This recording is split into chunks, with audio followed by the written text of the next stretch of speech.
Okay, Saturday morning. Hello there. We call it the battleground for ideas. Welcome to Prime Insight. And gradually we're heading towards Easter. So for those of you who enjoyed the Eid celebrations without giving us some cool meat, this is the time for vengeance. But whatever the case, I hope that you're having a good Saturday morning. My name is Blessed Sogan. We welcome you once again to what we always do every Saturday, just to look at topical issues throughout the week. And then, of course, we have our in-studio analyst and in-studio audience. And for you at home, also joining with your comments and your thoughts on all of the issues that we've witnessed throughout the week. So we shape them for national development. So that's why today we're focusing on two matters. Throughout the week, of course, there's been this whole argument about historical injustice, right? The issue about slave trade, especially the transatlantic slave trade, because the Republic of Ghana, under the leadership of the president, they tabled a motion before the United Nations, which was adopted, declaring that period as activities involving the gravest crime against humanity. But that is stoking a lot of controversy online, and many of you have also joined the conversation. In fact, the latest to join is the minority leader. Very interesting thoughts that we'll be playing to you later on the show. But we'll start off this morning by looking at the national tracker, the polls released by Global InfoAnalytics.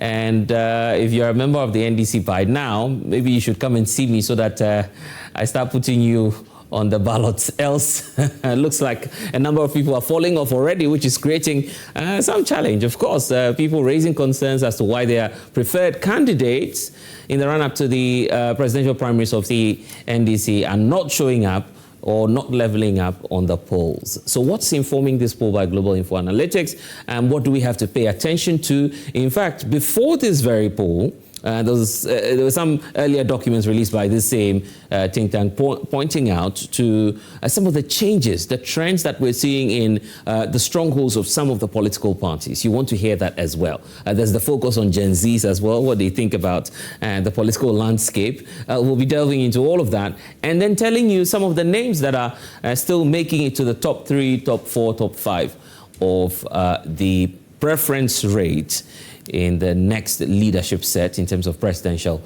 for the National Democratic Congress. What's your preference, or who's your preference? I should be asking by now. Is it the Finance Minister, Ato, who many say is Forson? And then we have the National Chairman of the NDC, Johnson Asidun Ketia. He's also in that mix as well. Then we have our own Vice President. And then there is Haruna Idrisu. And the others that you want to hear of and how they are performing. Probably there's also going to be another special polling for our friends in the UP, because King Solomon is here this morning, and he says he likes United Party. When we say United Party, he likes it better that way. So will King Solomon be the next presidential candidate of the United Party? Maybe you'll be asking that as well as we move on with our show. But for now, the focus is on the NDC. So why don't we hear from, in fact, some of the MPs as well, from the opposition side. They've been sharing their thoughts on what's happening. In fact, the likes of Sami Oku have been speaking. And let's just watch excerpts. Come in studio, find out from you at home also, and then my audience is what they think about their preference. Then we get into the science and what the data is telling us about this. Welcome to the show, and after this. When a party is about to win the next election, maybe that is also my guess. I can see, smell and feel it. In 2028, they are coming back.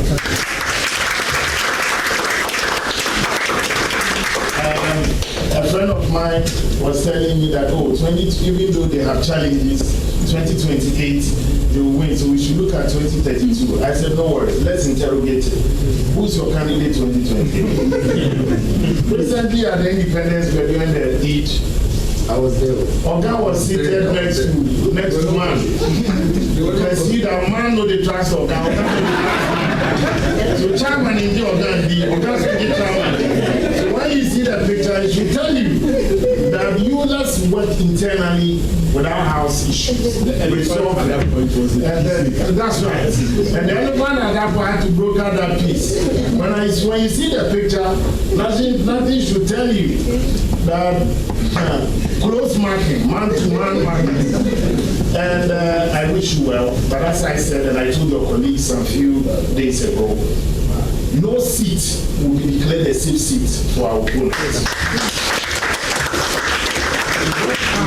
There will be moments of pain, there will be moments of joy, there will be difficult times, there will be tough times, but we shall prevail like when a party is about to win the next election, maybe that is also my gift. I can see, smell and feel it. And 2028, they are coming back.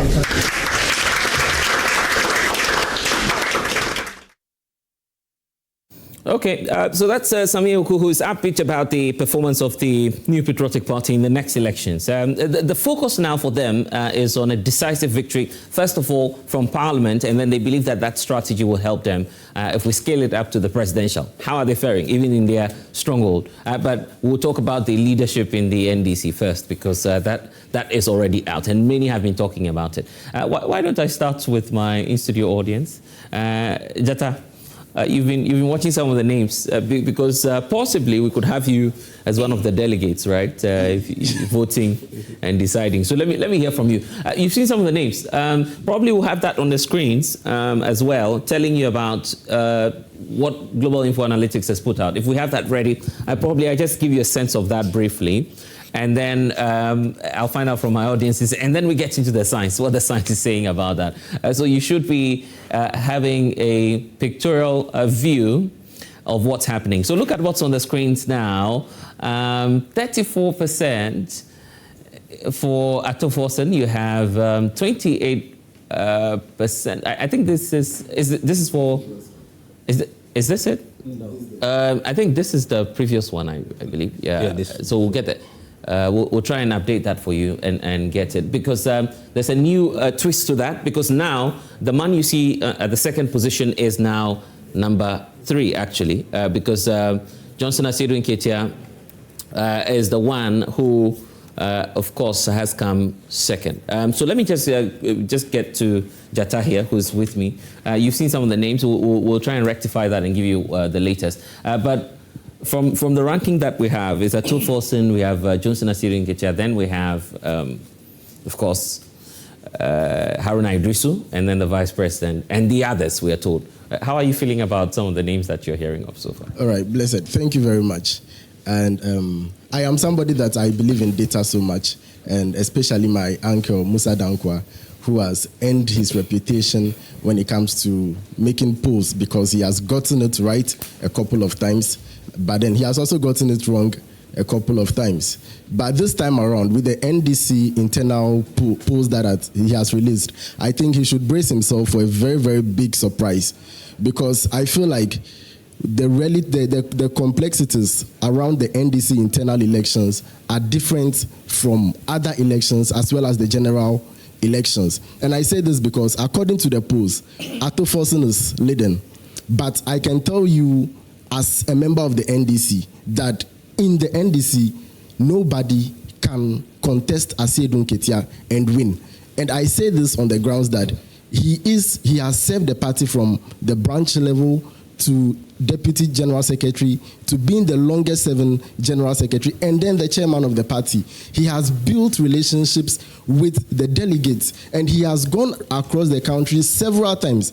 So because of this deep relationship that he has established with the people, it is the same people that are going to vote. So if the same people are coming to vote, he has definitely an upper hand. And also among all the people that are contesting, being Ato Forson, Haruna Idrisu, and Chief of Staff Julius Deborah and others, none of these people have really been in a national internal election. Mm-hmm. It is only Asiedu Nketia who has contested at the national level of the party. Mm. So he has that strategy and experience when it comes to winning elections within the party. So because of that, I am very confident. And when I engage other delegates and members of the party, they tell me that Asiedu Nketia is going to win. And it doesn't matter what the polls say, it doesn't matter what prophecies say, because the grounds will speak very, very, very loud in favor of Asiedu Nketia. Blessed, you saw the video when he went to Brong-Ahafo region for his thank you tour. I don't know if you heard the NPP chairman for one of the constituencies coming out to say that they also organized the program in the constituency. But because Asiedu Nketia was having a program in a nearby constituency, the people abandoned their program and went for that particular program. It tells the influence that he has. And all these factors, the polls may not be able to determine it, but the grounds will speak something different. So we shouldn't undermine Asiedu Nketia at all. As a matter of fact, he's one of the people that you will always undermine him when it comes to election.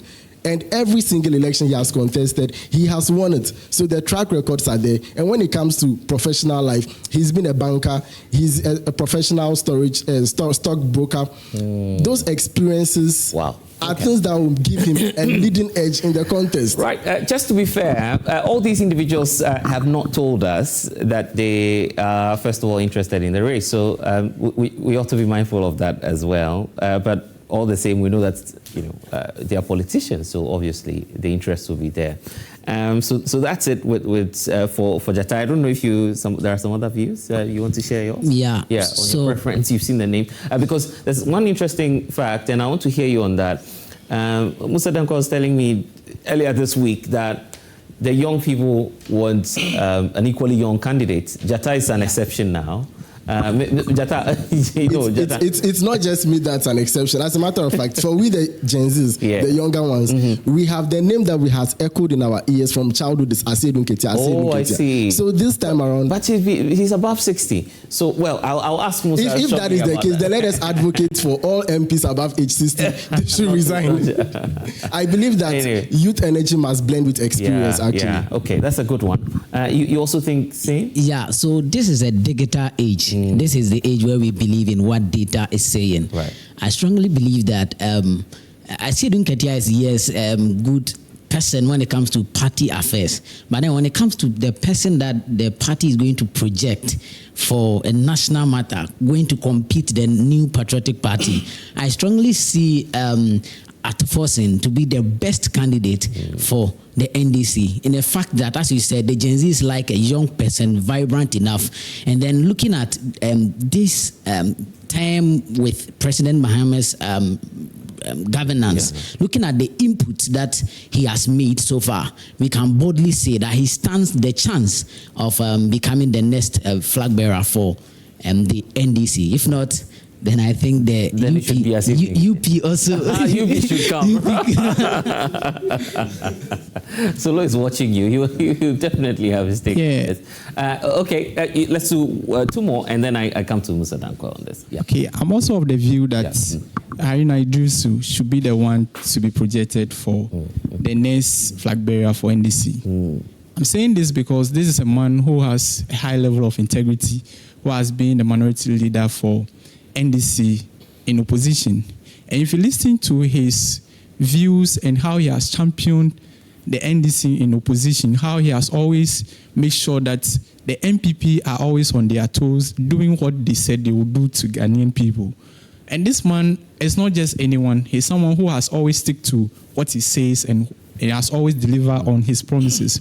So I think if you are looking for a flag bearer for NDC, we shouldn't just look for someone just because of popularity, but someone who can compete at the national level with NPP and win. And moreover, we shouldn't also focus more on who becomes the flag bearer for NDC. But I think at this point, the various people that are looking forward to go as a flag bearer for NDC, they should help the president, the current president, John Dramani Mahama, to be able to deliver on his promises to Ghanaians. Because come December 7th, 2028, their winning election will be depending on how the current administration has performed. So I think in as much as we are looking forward for a flag bearer for NDC, they should also help the current administration, which is President John Dramani Mahama, to deliver on his promises to the Ghanaians so that come December 27, 2028, Haruna Idrisu being appointed as the flag bearer, he can possibly win and become the president for Ghana. So that's your preference. But Haruna is down on the list by, I think, a step or two. We'll get into the details. Okay, yes. Yes, thank you very much, Mr. Bless. Good morning to everyone. As far as this matter of who leads the NDC is concerned, I am looking at a smoother transition from one government regime or tenure to the other. And across all the candidates who have thrown their hats in the ring to want to contest, of course, it's not formalized, but we know the interest. I am looking at Honorable Julius Deborah, because we know how long Honorable Julius Deborah has been at the presidency. He's been with President Mahama for a very, very long time. He's been chief of staff, and we know the strides that he's made in that particular office that he occupies, the kind of discipline that he's been able to, at least as a chief of staff, make sure that he sees to its implementation across the governance and across all ministries is quite remarkable. And I believe that somebody like him is going to be the best fit for the criteria of getting a smoother transition from President Mahama to a new government. If we were to assume that in 2028 the NDC is going to win, and I believe that is what should really be the case. And quite a surprise is occurring to me when I see the polls not propping him up as the best as so you also belong, because this week I spoke to Ras Mubarak as well. Sure. And Ras Mubarak's point is that, look, you can't discount him, except to say that he's fallen off the cliff. Well, and that's where the surprise lies. And I believe that who in Ghana now doesn't know Julius Deborah or Honorable Julius? Of course, if you were to compare him to the other candidates like Honorable Johnson Esiedun, of course, we know his name is a household name. But I am looking at how we are going to get somebody who would not be a testing candidate, but rather somebody who has the experience and the wherewithal to be able to transition relatively smoothly into a new government from the current government. And that is what, for me, should inform the decision that the NDC is going to make. That is, if again we are to assume that these people really are going to be contesting. That's what I'll be looking for. Great point there, and I'll come back to all of you. So this is what I want to do. At this point, let me tell you about those helping us to do the conversation. Mussa Dankwah is here. He'll be telling us about the science and what's informing this polling, because he's come under a lot of questioning. People asking, how is this? How do you even determine who's on the list? The defections, for instance, he talks about the Ashanti region and how the NDC appears to be, improving their fortunes there. He would explain all of the details for us, and all the questions you have. Of course, we'll be putting that to him. So, Mussa Dankwah, thank you for joining us this morning. King Solomon is here, the next presidential candidate of the United Party. Plus. Oh, no, he says he's the original United Party. Yeah, original. The next government you wait. I see. So that's King Solomon for you. Solomon also communications director for the UP. The last time I saw Max, he wasn't an MP. So now let me say, Honorable Maxwell Luxor, good morning to you and good to see you. Good morning, he's brother. the MP for Southall. And officially I'm your MP. Yes, officially. I have to be coming to see you every weekend. For the information of you, this is Suga of Suga Coffee. This is Suga of Suga Coffee. Anyway, so let's get into it. And let me start off with you, Mussa Dankwah, because so many questions have come to you. In fact, NDC members I've seen have been asking you a lot of questions. How do you even determine who makes it onto the list? Pleasant. We didn't start this work today. The first poll that was conducted in April, testing the public opinion about who should replace John Mahama. The first poll got Haruna on 25%. The first poll. Ato Forson on roughly 17%. Ablakwa on 14%. Asedin on 14%. Zenato 8%. Julius Deborah 8%. Omani Buama late 3%. Joshua Alabi 3%. Anatete 3%. Eriko Poku 2%. Iwadako 2%. Guzitano 2%. Alex Mold 1%. So we started from somewhere. Okay. With a long list. And we kept going. The subsequent ones, the list began to shrink a bit. Right. And before even this list, we put out an announcement that we may not know those who are interested. If you believe you have interest, you can either call us quietly, so we'll put your name in there. Out there, yeah. Public announcement. Some did call. Oh, really? Yes. You were called by some of Through their associates, yes. Some came to our offices. Wow. So the release was refined. And this was as far back as April 2025. when they had just won one power. Yes. Some people were interested in becoming a presidential candidate. Yes. Immediately after winning the 2024 election. Before the election was even won, people were preparing for 2028. Blessed. Wow. But that's a long time. I mean, why? It's called planning. You plan ahead. So you don't just get up and say, well, anybody who sat there and didn't plan, thinking I'll jump in 2 years' time, it will be gone. Wow. So you were called by some of the interested. Yes. Telling you, and you know why I can't imagine this? They were telling you, oh, hello, Mussa Dankwah, I want to become president. Yes. So you should put me on the list. Yes. I've had several meetings with the associates. Wow. Now don't leave me out. Wow. This is serious. So the list kept refined over time. Because some of the numbers and you were didn't see that as ambition too early in the day? Because people calling you as of 2020, 2025. And that's why I'm surprised about the dates, the timeline. No. You are not surprised that at all. People are calling As a data person, from day one, you need to know where you stand. Day 2, day 3, day 4.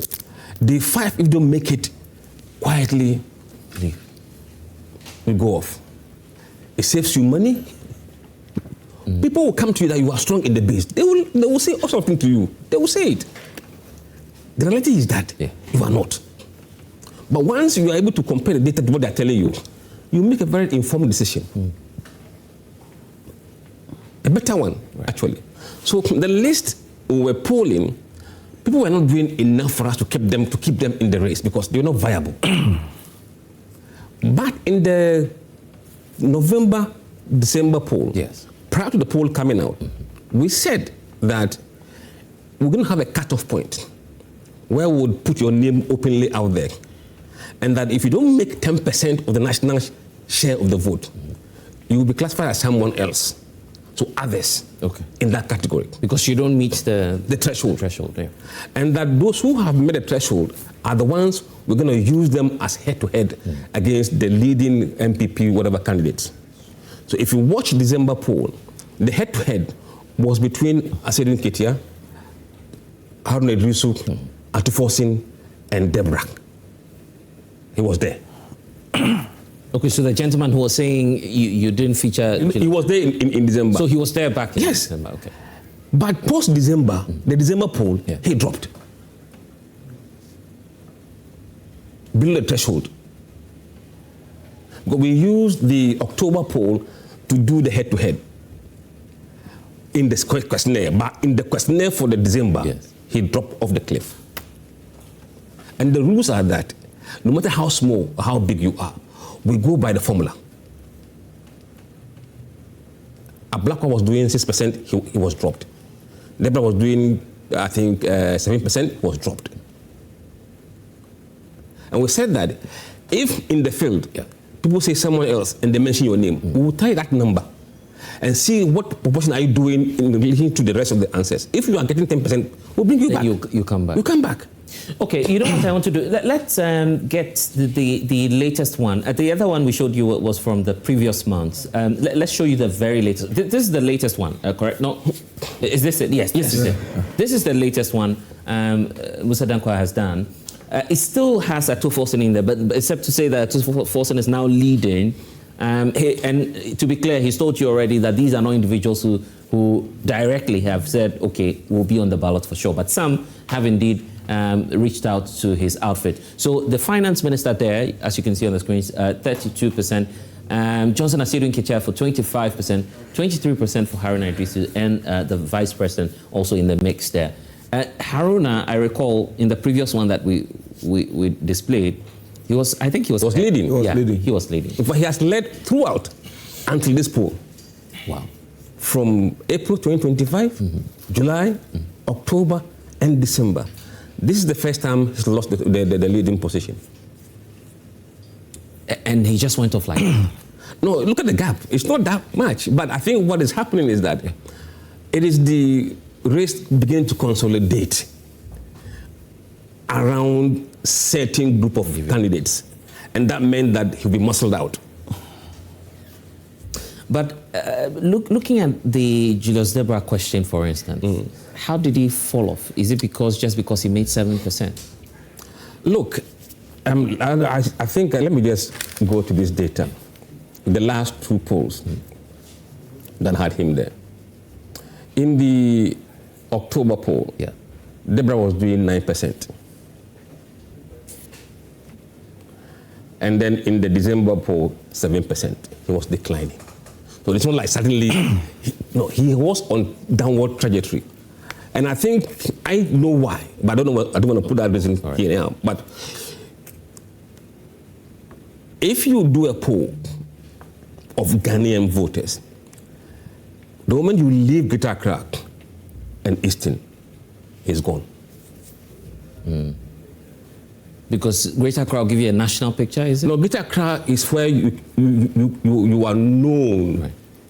But beyond Greater Accra and other places, if you're not very prominent, it's a backbencher in a way. He's not having a portfolio as a minister. So his interaction with the people on a daily basis is limited. So people don't see him. And see, Ghanaian voter has moved digital. People they interact with on social media, and they're the ones that stick in their faces. How do they do so? Ato Forson are doing so because over the last 3 or how many years, they've been the face of NDC in Parliament. And Asidi Nketia chairman is there. But you see that the prominent roles Asidi Nketia, Haruna Idrisu, and Ato Forson have played is the reason why people know them. Right. And now, with his portfolio, he's the only minister that people are talking about. Right.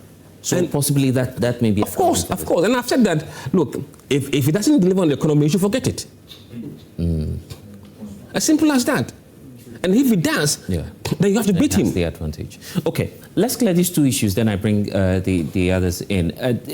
First issue about who you contacted while conducting this poll. That will be very important because in the scheme of affairs, you just heard Jata say that look, they are the ones, they are the delegates who would be deciding. It's not about what a certain individual is telling you on the streets of Accra or somewhere else. Look, Blessed, who is a delegate? A delegate is somebody who has been selected among many to represent the party at a certain level, at the ward level. And the ward comprised of NDC and MPP voters, aren't they? Yeah. It is from the same NDC people that they have picked you as a ward executive, right? Yeah. So when you are going there, you know the feeling of that ward. Delegates are not angels from heaven. They live among us. They feel what we feel. They hear the conversation. Right? Yeah. So when you speak to NDC voters, what they tell you is what the delegates will tell you. So the probability that you may be wrong is small. It's very low. You see, there has never been any poll nationally that party will say we want this and then somebody else won. No. It doesn't happen. If you look at the MPP primaries in 2024, most MPP voters wanted Bawumia. He won. In the last current one, most MPP voters wanted Bawumia and he won. In the NDC primaries in 2022, most NDC voters wanted Mahama and he won. So yeah, science is a science. The delegates have been picked. And you see, the more likely we will see this is that the NDC base is bigger than the MPP base. So the NDC base will reflect more of their people. I see. Okay, do this pairing for us because you did that the last time you released this. If Ato Forson comes against, because the NPP has a candidate. Yes. If Ato Forson, so I'm just mentioning the 4 names we have on the list. If Ato Forson comes up against Dr. Bawumia, are you sure he'll be able to stand him? The best performing candidate for NDC against Bawumia is Ato Forson. Really? Yes. You have data on that too? Yes, it's in the report. Look, let's look at Ato Forson and Dr. Bawumia. Ato Forson, Bawumia. Ato Forson is 55%. You're saying this is also in the document you released? Yes. Right.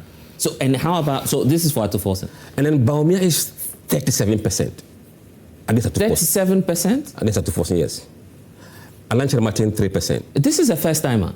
And you know that no first timer has. Look, you see, Against Dr. Bawumia, really? you see, Solo, no, calm down, Solo. Blessed, blessed. Solo, calm down. We have held so many theories that have become out of date. We have never had an election where MPP has gotten below a certain number before. There has been a first time. The Gen Z, look, 78% of those who vote today are 44 years and below. Those theories will be thrown into the dogs. Okay, let's do this. I see you in Ketia, Dr. Bawumia. How is it looking like? So 51% for Sidun Ketia. 51? Yes. Bawumia 39%. So you could see that even the NDC options, 55, 51. Wow. Max, let me come to you. There are so many questions from Mussa Dankwah now. We'll come to that. But of course, if you're a politician, you know that with what he's saying, probably it won't be surprising to you that if you want to be a candidate, you want to test the grounds and see if you indeed have popularity. But don't you feel that it's too early in the day? Some are saying that, well, there could be a surprise candidate, someone who just emerge and come up and change everything. But how does it play out for you as a member of the NDC? Yeah, let me say good morning to you and our viewers and our colleagues. I must say that I'm a science student, and so I believe in science and data. Right. But, and as a politician, you don't just wake up and go into an election. Sometimes it takes 10 years, 12 years of planning before you get to where you have to get to. And it is always said that, like the normal needs theory, that you graduate to get to the apex. And so most, I won't say all, most politicians who are in the race or who are in politics now wish to become president. Most, not all. Yeah, not every politician. No, not every politician wants to be a president. And so sometimes let's put that in perspective. And so the interest of the person should come to play. Yes, he said that some few people called. Let me also acknowledge him for the good work he's been doing so far. After some time, I think he's the only name we mention when it comes to pools. When we fell off with Benefin. He's the only one who has come to the fore, and he's done incredibly well. But let me say that it is a pool. It may or may not reflect the final results when these things happen. And so, like I said, some may not have verbally spoken that I want to be president. I am a member of parliament. Yes. I have access to most of the names here. Individuals, none of them has officially told me that he wants to contest as a president. And so whatever Mussa Dankwah is doing, it's in good faith. But do you feel it's helping your party, or rather bringing about, uneasiness and people wondering what's going to happen next? NDC has come so far in politics that some of these things don't bother us. We expect them to happen. And so when they happen, some people take you and some people take caution. Because when you want to contest and this is happening and you realize that you are not making 3%, you may want to think again. That would be serious. But it also depends on your touch with the base. Mussa Dankwah would have been pulling people who are already executives. Very soon we'll go into the pools and elect a new set of executives from the branches through the constituency to national. Granted that not everybody is going to be taken on. A majority of them will be retained, but the dynamics may change. And of course, what we are seeing these days may be primarily because of how well government is doing. Right. And so for me, whoever ascends the throne to become the next president of Ghana on the ticket of the NDC will depend on how well government performs. And so for me, it is early days yet for us to split heads over who should be and who should not be. Whether Jiran Mosquito, whether Haruna Idrisu, whether Ato Forson, whether Eric Opoku, whether Julius Debra, Nana, Jane Okuka. You hear some of the supporters of the Chief of Staff say, well, I mean, when you do that to the Chief of Staff, he's one of the top people in government. You can't take him out of the mix, the whole concern and, about it's not anybody taking out of the contest. It is the people who were pulled that will speak their mind. So for me, Sylvester Mensah, Joshua Labi, Samuel Ablakwa, and all the mix that we hear every day, After a while, I begin that rotation. Of course, from day one, people knew that JDM may or will not contest again. He has said it himself, so let me say will. Yeah. But originally, most people knew he may not contest again. So even at the stage of pairing him with somebody, that equation played. So who would you pick? Would that person be the heir apparent? Right. If the person doesn't go, who else can be the book, good book? So when Julius was made the chief of staff, is it that he's endorsing him automatically? Right. Will Jay Nana go when she fell sick? Other things came up, and now the economy is doing well. So Ato Forson's name is coming up. Haruna Iddrisu has been a leader for all this while. He was a leader in parliament. He was toppled over. A lot of theories came, Mosquito. So all those things were there. Yeah. It was because Mosquito thought he was becoming too powerful. That is why he's been taken off, and all those things. And so these things are already on the table. They are things we have heard of, we have spoken about. So they don't surprise us anyway. But I believe that it's early days yet. Let's all concentrate on what we have to do as a government. When we perform so well, any candidate that we bring at the end of the day. That's what all of you are saying as members of the NDC. Let's focus on delivering. Yes, and that's the most important thing. But the more you deliver, the likes of the finance minister are showing a bit more on the list. So you prefer that we don't deliver so that... I'm not the one saying. Is it that you prefer that we don't deliver so that you can come up for something? I'm not the one saying that. But so if you look at this, the national fairing, for instance, that Mussa Dankwah is talking about, if you pair any of the top 4 you have now, Bawumia still keeps doing around 38, 39. So that is where I come in to say that the better we perform, the more it inures to the party. And for me, NDC has to stay for us to... Are you not in some bubble thinking that, well, I mean, you're doing well, Bawumia, cannot make it, and then by the time you know, and I think Musa watching me closely. Whoever comes out will be an NDC person, right? Yeah. And all we want is that we should have good governance. Yeah. Ghanaians want to enjoy the goodness of governance. And so, Ato Forson... But after Jomama, are you sure that you can get someone that with such a high rating, that high? High as... Yeah, as high as he is now. Because the ratings Musa put out, his ratings keep going up. No, of course. So that is him. And it is because of the strength of the party. I'm not sure John Wawa goes to every ministry to go and decide what must be done in that ministry. It is us who do the things we do in the ministry that makes the image rise. Right. So I still believe that let's concentrate on governance. Let's give good governance to Ghanaians. And let Ghanaians feel that it is NDC that is giving them that good governance. Yeah. And then they will retain NDC. The alternative is so scary because the people who have taken us to the doldrums and we have brought Ghana this far, I'm not sure that they ever want to think about coming back. And Ghanaians will never forgive us if we don't put our foot on the pedal and sustain the system that we have now, so that then people will dream. So usually when they speak, we tell them it's in their dreams because they believe that we should fall so that then they can come out. But we will perform. And like Mussa Dankwah said, as long as the economy is sustained, it is good for NDC and maybe good for Ato Forson as he wants to describe. But for me, let us have a hold on governance. So, see, the pools will inform, but it is the delegates that will vote at the end of the day. And whether delegates. Yes. So whether Ato Forson will even want to contest is another matter. I don't know whether Ato Forson spoke to him, whether he's one of the people. You don't want to disclose that, do you? What we said was that if your name is there and you're not contesting, let us know. Nobody call us say that. So that's an indication. No. But I'm not sure that is also an indication. But you see, as a pollster, you do speculative analysis. And based on people you think the numbers may, then you put them in. Until the open nomination and people pick forms, then you drop certain names out officially. But in terms of looking ahead, the viable candidates, you keep them in the race. Until nobody has called you so far to say they are not interested. There's another leg we'll do, and I'll come back to you, Max, for us to look at how the parties are performing in the regions. King Solomon, how about 3%?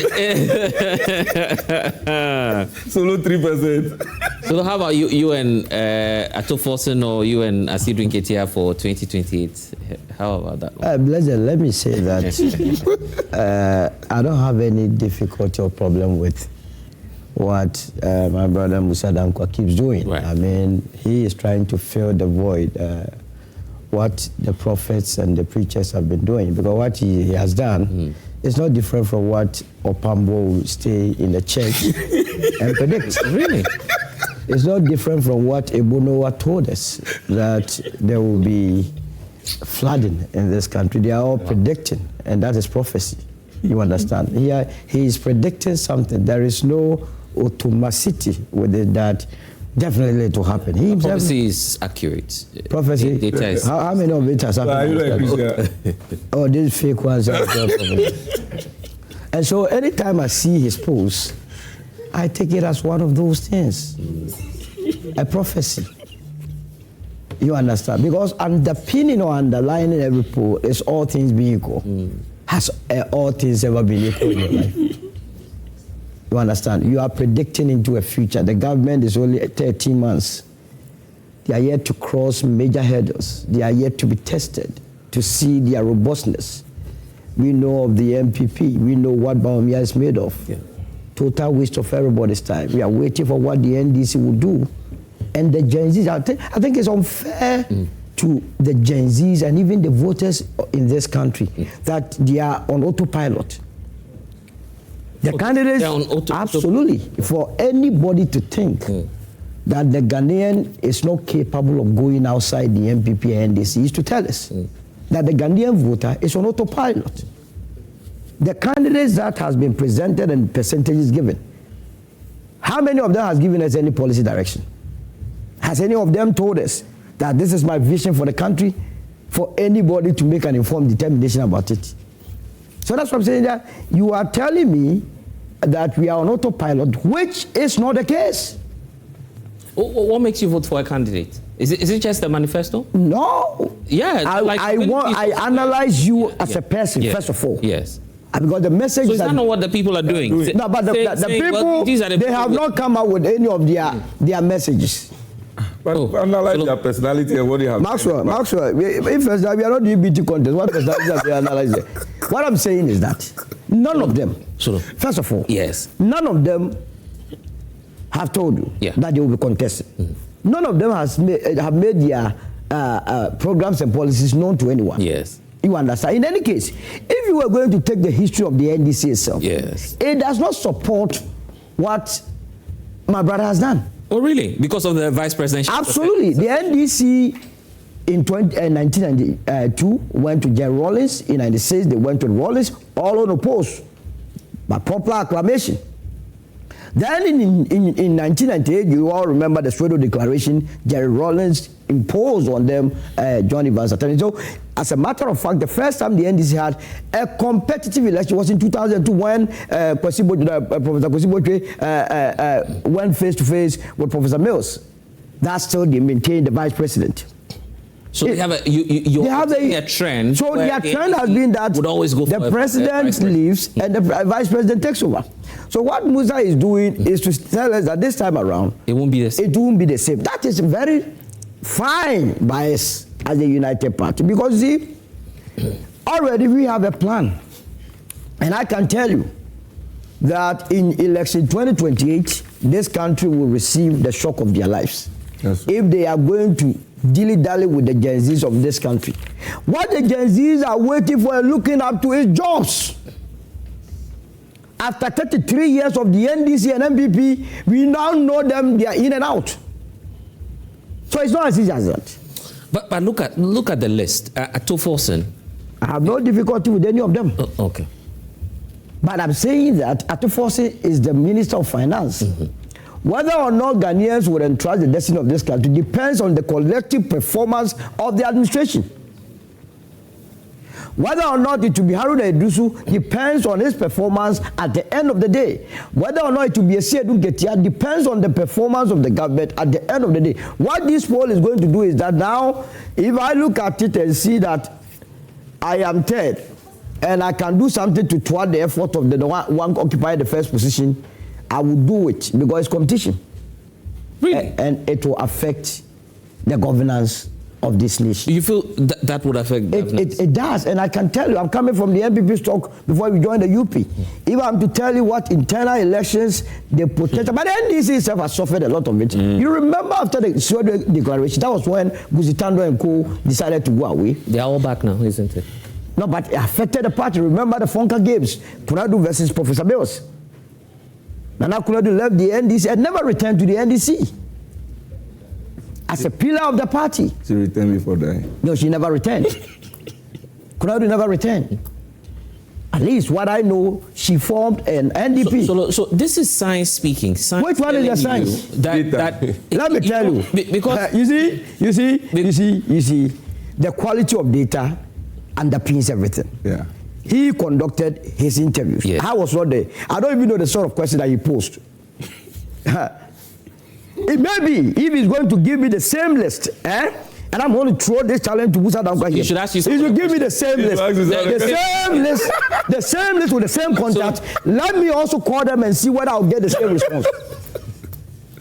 No, but this is which one is the fairness here? Because he's been consistent. What is consistency? The last time, was the Baba Jama. Ayawaso East. In the middle of the list, he was crying that someone is trying to use NASCO, buying votes to disprove data. Have you considered whether or not someone would ask NASCO in this analysis? Yeah, but you can't factor. In the middle of the voting, you were crying that Baba Jama is trying to use money to disprove data. But you did not consider using money or so in disproving your data in this analysis. And that's why I'm saying that I don't have a problem with what he has done. But to be on the same level, on the same page, under the same condition of temperature and pressure, I want to get his data and call the very people that he called. You're not doing this because he predicted the fortune of your party. He has been doing that. I have no difficulty. If somebody will vote for my candidate, it does not depend on this. It doesn't? Everybody and his personal circumstance. So look at the national picture. Which one is all the the individuals picture? from the NDC, they are pairing with Dr. Bawumia. You see, I have said that Dr. Bawumia, if I contest, I'll win against him. As the president. But what is there for you to... It will be very, very mind-boggling and mind-breaking for anybody to think that he is coming to do anything else. We have seen him. That one you believe, but this you... It is not you believe. You are going to vote. The people rejected him emphatically. But you believe that one. Are you not picking and choosing? But that one, which one? I am not basing... I am not basing my decision of rejecting Dr. Bawumia on his research. I predicted long ago. Wow. Why somewhere 2023 that the greatest mistake the MPP would do is to present... would be to present Dr. Mahmoud Bawumia. That I was in the MPP. Because the various reasons they were ascribing did not fall in line with the thinking of the Ghanaian voter. And I'm saying that the Ghanaian voter is gradually shifting. Unemployment is a key issue among the youth. So because of that, we may. Because of that. And that is why I'm saying that, yes, I don't have any problem. He's trying to fill the void with these prophecies here and there. But how is that a prophecy? No, but these are all predicting. Is it not prediction? No. These are okay. So should I send this last caveat? Should this not come true? Are we to treat Mussa Dankwah the same as Ebo Noah? Because all of them predicted. Musa, just address this issue. No, I want an answer for that. Yeah, but he's here. You see, I think people should come to terms to understand what opinion polls are. That's the point. Yeah. It is people's views at a point in time. So, if the votes were held today, who would you vote for? Yeah. The elections are not today. It is 2028. Right. But what they are telling us that if it is today, this is how they will vote. And these are the people there. And over time, this survey will be repeated. And the trends will be clear. Well, what do you say to them? What he tells you, that you haven't factored into the mix? Look, people are being... I'll come to that. Yeah, right. He also mentioned that the tradition for NDC has been to pick vice president. Muhammad was 49 years when he was vice president. But that is a fact. No, I'm coming. No, but let's take I'll keep quiet, let me deal with this question. Okay. Is it a 3% of Atta Mills was 56 years when he was chosen. Jenana will be 75 years if she's chosen. What's the relevance of that? Aha. You see, he doesn't get it. 78% of Ghanaian voters today are 44 years and below. And so? And the polls in October said, so let me talk. Let me talk. Allow him. Oh, so can't we do discussions? Yeah, we can come down. Don't let the program be boring. You see, I know, calm down. We'll get to you, yeah. The same voters have told us by 65% in October that for them, if you are 62 and above, you are too old. They said what? No, I want to be sure. So get our data. The reports are there. Okay. Full report. Okay. Yeah. How old do you think a person should be to become a president? Yeah. And they said that if you are 65 and above, don't come near it. So before the storm, no matter who you are, they don't no matter the party, even if it's UP, because UP has a candidate that is. How old is your candidate? Look, your candidate is about. We are yet to choose. Okay, I get that. Only 20% of voters are above 45 years of age. Wow. They are minority. They have no voice. They will be silenced by the 70-80% of the young people. Let that sink in. So if you take that out of the context and to see how these guys are behaving, then you would lose the whole idea of data. Look, what we are doing is to give you people's view as of today. This is not a prediction at all. It's opinion poll as of today. Tomorrow it could change. Do you sometimes fear that you may get it wrong? No. Let me address that. Yeah. Then he mentions about getting things wrong. Yes. Look, Gallup polls in the US have done certain things and they got it wrong. Yeah. Fox polls got it wrong. Yeah. Look, I will not be the first. I will not be the last. Exactly. It is the margin of error that matters. How far was your numbers from the actual reality? And then also, when you are polling a small people, a small sample, the tendency of getting the poll wrong is much higher than when the pool is national. Because you see, national is a huge, and the samples are picked randomly. And we have picked randomly across almost 80%. So you acknowledge that you may get. Of course. Solo is saying that you are just. I am not God. Okay. No, but I am not God. But within the margin of error, you would see that we are there. Because we employ scientific means, non-biased probability sampling, and with the exception of what he mentioned, the Ayaso of delegates. Delegates are the most corrupt in terms of influencing. I want to say that. Is this same set of delegates who are going to decide who becomes a president? We are looking at polling 200 to 300,000 NDC delegates. Okay. Nima is 1,300. So it's the probability of getting it wrong in Nima is much higher than when you are polling 300,000 or 3,000 people. When we were polling MPP delegates, what were you told? We focus on sampling the 90% of the delegate, the base. What do we get? The base is big enough that you cannot influence the base in a way that will throw out the poll. So you got Ayaso wrong because the numbers were smaller. Because these are delegates, they could be. Absolutely. But the bigger the sample, the less likely. Are you saying that no candidate will have the economic might to influence the delegates of a bigger margin if it's the case for the NDC? Let's assume that you're going to give everybody 500 Ghana cedis. Yes. They can do that. Right. But everybody will give 500 cedis. Some may not even get it. Right. If you extrapolate that across 317,000 NDC base, that is a humongous amount of money. But if you are doing this in a smaller area, that's peanut. Right. No, but bless it. No, let me. Okay. It's important that we put certain things in perspective. You see, the age factor, I really wanted to be educated on it by Mussa Dankwah. Yeah. He says anyone above 62, I think you've noted that the Ghanaian is not ready to vote for anyone above 62. Yes. Based on what? Look, the very young ones, I'm coming, you can interject so that we do the discussion. So 62 based on what? Based on what? That's their choice. I referenced to you a polling that way. That's what we have, right? Yes. Yes. You see, this is the age profile of voters. Yes. But this is not what you're saying. No. What we are saying is that in October, we asked them directly, what age do you think someone is too old to become president? Okay, right. It was a polling data. It was not my fantastic. Look, and I'm saying that what was your sample size? I want to even know what the sample size that you took. It has always been above 8,000. 8,000. Granted. Every Gen Z every Gen Z that is saying that he's not going to vote for a 62 plus person is coming from the womb of that 62. As I'm sitting here, I'm coming. As I'm sitting here, the implication of what he's saying is that when I am contesting an election and my son is there to vote, by virtue of the fact that I am 62 plus years and there is a 45-year-old person, my son, because he's a Gen Z, will be inclined to vote for that young man. Is that the assumption? That's your son. Your son. I'm coming.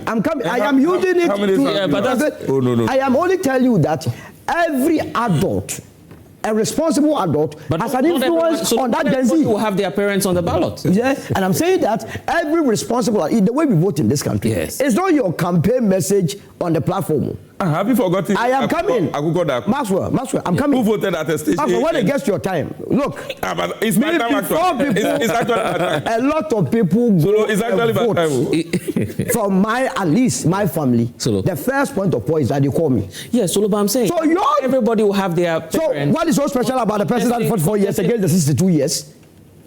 That the mere fact that the person is 44 years will perform or outperform the young ones in this country in our administration are stealing. Oh, Solo. So are you not? The adults are stealing. I mean, do you have some peculiar problems with global info? Again.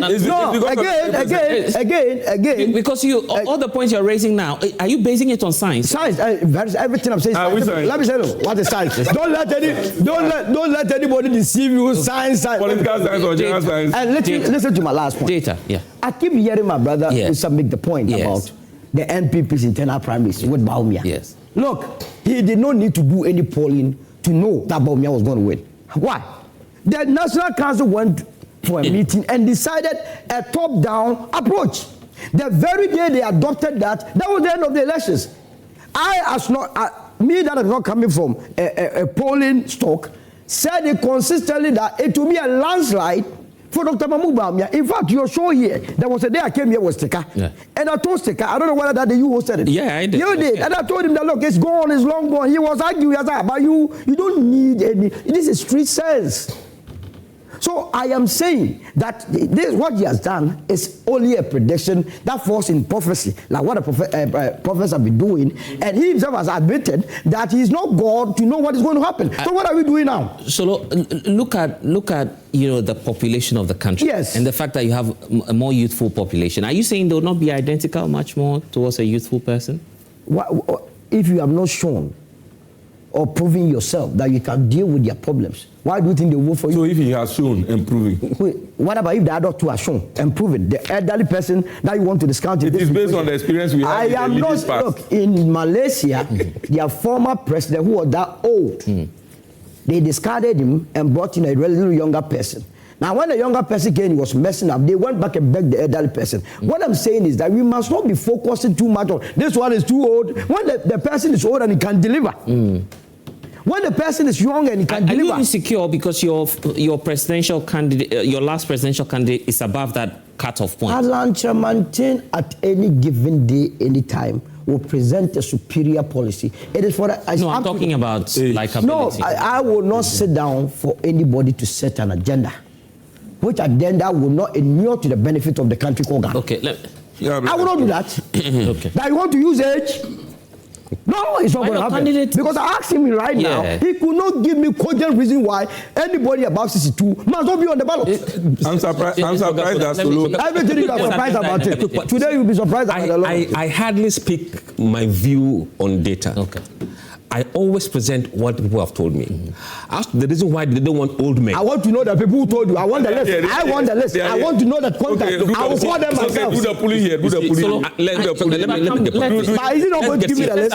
So do the pulling. Everything is serious about this. Let's get serious. Yes. You know, in this discussion we're having, and people who are listening are I know, but you see the kind of question. I mean, it tells you that Solo has problem with data. What is data? I'm asking a simple question. You yourself admitted a while ago that you are not God. You're only based on what people have said. I said, give me those that call, and let me also call them.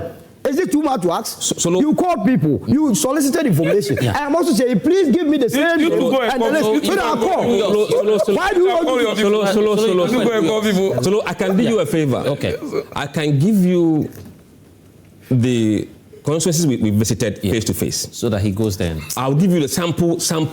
give me the contact. No, face to face. How do you go to contact? So tell me those that you did the face to face. Then I'll ask them. I want to arrive at the same conclusion. Solo, come. Is it too much to ask? Solo, let him. You see, fundamentally, Solo doesn't understand polling. From what you are saying, if you go to the he's only pretending. He's only pretending because of the 3%. If you are doing a poll, you come to Iowa Central. Yes. Here, and you interview people in the electoral area, and you go, and you come back.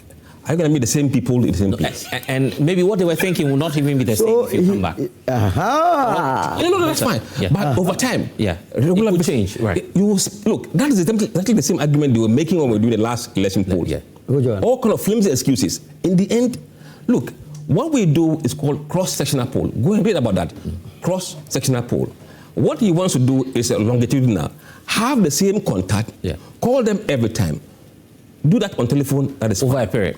But if you do that kind of survey face to face, people don't want their house to be tagged as house voting for NDC, voting MPP. When you do that, you are doomed. So this one was face to face. Yes. Which constituencies? I want to go there. Solo, I'll give you the data. I'll give you the time. I have said I'll give you the time. Oh, Solo, you don't want to. Carry on. I'll give you the time. Why are you so agitated about this? Don't try this. One day you will come and then atone for your. I was surprised that Solo, who is less than 62, is not happy that the Gen Zs are looking for some of a younger person. And he's rather crying for. Looking for you. I'm surprised Solo is agitated. It is based on the experience we had in the immediate past when we had our president who sleeps on the job. And same thing is happening in Nigeria. Wow. Same thing is happening in Nigeria. You realize that there's some TikTok guy who always poke fun at what's happening in Ghana versus what's happening in Nigeria. You see, as for age is age. When it catches up with you, so many things go off. And so you can't debate that one. The things you do now, after 10 years, can you do the same thing? The way you are fighting Mussa Dankwah, after 10, can you fight him now? So you mean you also agree that beyond 62 years, nobody must contest? I am not saying so. I am not saying but that's what you are saying. But that is what the situation is on the ground, according to him. And I'm saying that according to me, that's what the situation is. 62. We voted for candidates above 62. And I'll come to Mussa again on that. We voted for people above that age grade before. Yes, sure. I agree. But that is their preference. The Gen Zs now are complex people. They act like people of old who feel that the older you get, the better you become in terms of experience. Right. They feel that they are wasting our time. And they feel that they don't relate with their needs. They feel that when they are talking, they are in a different world. The things are happening in the universities 50 years ago. Is it the same thing happening in our universities now? When they were striking because they were giving too much meat, now you don't have a place to step your foot or even sleep.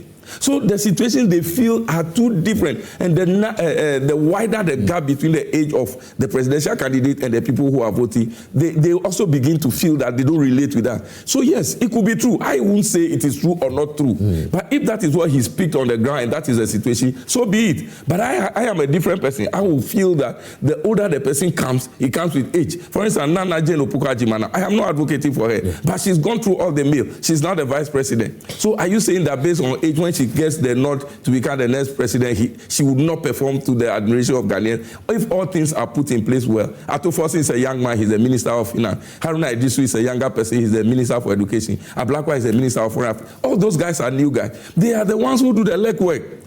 Even policies are drafted by them and shown to the presidency for them to look at. And the president himself is not even the single person who takes final decision. He has cabinet around him. He has people, technocrats around him who look at the situation. Even me as an MP, there are people around me who say, do this, don't do this. This one is better. So I analyze it with them. So the age thing may not necessarily be a good thing like Solo is fighting though. But that is the situation on the ground if whatever Mussa Dankwah is saying is true. Because like he said, he's not God.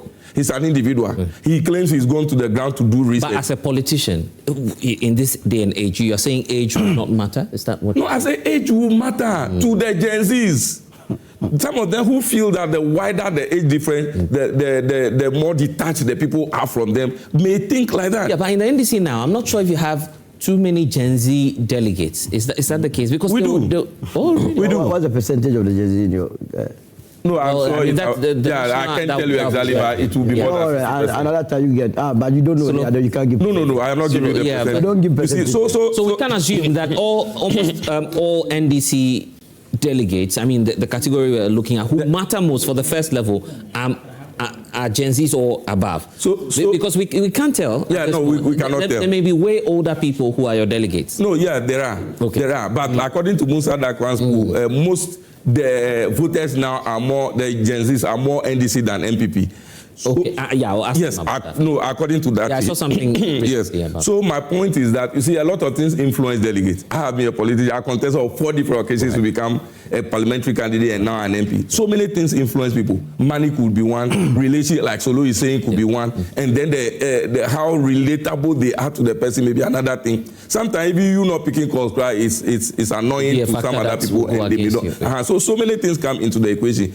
That Mussa Dankwah spoke about is just one of the several factors that would affect the situation. So for me, let's not shift focus from national thing. Let's shift focus from personalities and go to what we do as a nation. But he says that when you're dealing with a smaller constituency, and of course because you're an MP, you have a better understanding. He got it wrong because the number was smaller. Is it that you are able? No, but he's had some correct. No, I get that. He's pulled constituencies and he's gotten it right. Right.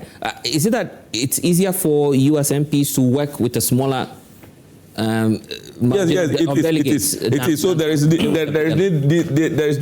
this new thinking on the block that we should go to the universal adult suffrage, where all registered NDC members should vote in the primaries for the candidate and also for the presidential candidate. But it makes it more expensive, it makes it more tricky, and it's less predictable.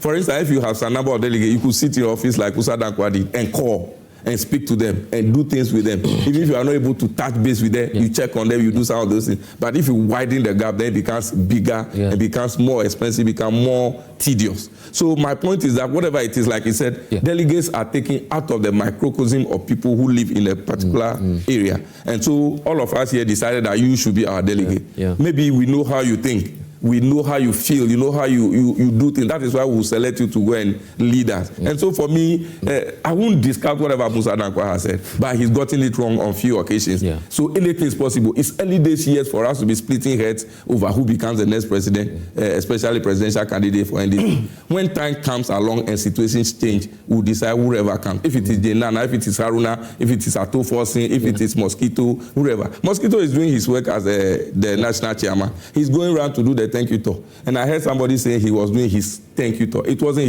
it isn't his thank you tour he's doing. It is the national thank you tour on behalf of the NDC. People may look at it from different dimensions. I cannot speak for him completely, but of course he will take some advantage going around to do these things. But at the end of the day, he's playing his role. The president, His Excellency John Dramani Mahama, is also playing his role. The vice, the ministers, the MPs, we are all playing our role to inure to the benefit of NDC as a whole. So when we get to that stage where we have to elect one of us to take the baton from John Dramani Mahama again, we'll do it. What would you prefer, universal suffrage for everyone? Because there are some people already in court seeking to force you, the political parties, to open up. So that as for that one, I'm not sure that will happen. We have our own constitution and then rules that govern every election. In every election we go, there are guidelines that come along with it. This can be done, this cannot be done. We have the general constitution though. So I'm not sure they can force political parties to do what we ourselves sitting around table decide we want to do. They can't force us to do otherwise. That one, I see it. So you prefer the delegate system? That's what you're saying? Yeah, I may prefer the delegate system as it is now. Because we tried this one. Don't because forget. Mussa just told us that delegates are very corrupt. Ghanaians are corrupt. Oh, now it's about Ghanaians, not... But are the delegates not Ghanaians? Oh, me, I always say that you don't blame the people at the top, blame the people at the down. Because they decide what you should do. Right. And when they call you every weekend and says that send me some money to do this and that, if you don't send because of that, the next time, this and that, are they not the ones who are forcing you to go and look for money to go and give them? So Ghanaians are corrupt. It's not the delegate. Delegates are Ghanaians. And some of them get there because they feel that that is a cash cow system for them to also get money. So it is Ghanaians. Suga. Wow. Okay. All of us. My last point. I just want to take some messages. Okay. You are not my last point on this matter, on the age matter. Yes. Oh, you want to go on age again? First of all, election 2024. Yes. you know, the vice president, the flag bearer and the running mate are one ticket. So if you combine the ages of John Mahama and Professor Jinana, averagely 69 years, the two of them. Okay. Because Jane was 73 and John 65. So the average age between the two was 69 years. Yet the Ghanaian voted for them. Guess what? Cheddar was 44 years. Yes, that's true. Recently, not before the election. It has been the position. Oh, since and the past helps us to predict the future. In the just ended election, that's 2024, the Gen Zs were in their numbers. Ghana has always had a youthful population. They disregarded the 44-year-old Nana Kwame Diaku and went for a ticket that average 69 years. Alan partnered with Kwame Usudanso. In fact, his running mate was a younger person, 40 years. The Gen Z did not look at the fact that the running mate to Alan was that young and that they will have a voice to be representing them. They ignored and went for an elderly population. So what I'm saying is that it is not too much about your age. It's about what the people feel you can bring on the board. If a young person has that credibility, has that technical know-how, is that honest. So don't you think we should just give chance to young people? I have no problem. Remember, Ghana gave opportunity to Jerry Rawlings at what age? It was below 30, right? Absolutely. So it's not something that, what I'm saying is that we must not make it blanket that because the person is young, we must disregard that as though they don't matter in our body politics. I would disagree because there are a lot of lazy young ones. I'm into business. I can tell you these Gen Zs that you are praising. So they come to your business and come and steal from you. Let's not go there. So remember if you say that I don't have any issue. What I say is I say like that. Gen Zs will come for you if you say. Yeah, Gen Zs. Don't go there. But me, I have a lot of Gen Zs in my house. How many? All right. Let me take some of the messages and then I come to you. Silas in Sogakope says that the deal for NDC is to deliver, and whoever comes to lead the party won't be a problem. Ghanaians want results. Okay, so that's one coming through from Silas. Silas says, he's saying good morning to Honorable Maxwell Lukuto. You have to prepare and go and say hello to him in your constituency. Ebenezer Annan is also here. He says that the NDC is coming back to do what exactly? What alternatives are you delivering to the socio-economic development of the country? We have designed politics to be so. Exit and return. Daniel also says, how on earth could you compare Ato Forson to the man of gold, Dr. Mahamudu Bawumia? I think that question is that's from Daniel Usu. He has your name too. Oh, Usu. Yeah. That is a fake Usu. Okay. Chairman Williams says, what Mussa Dankwah is putting up is true.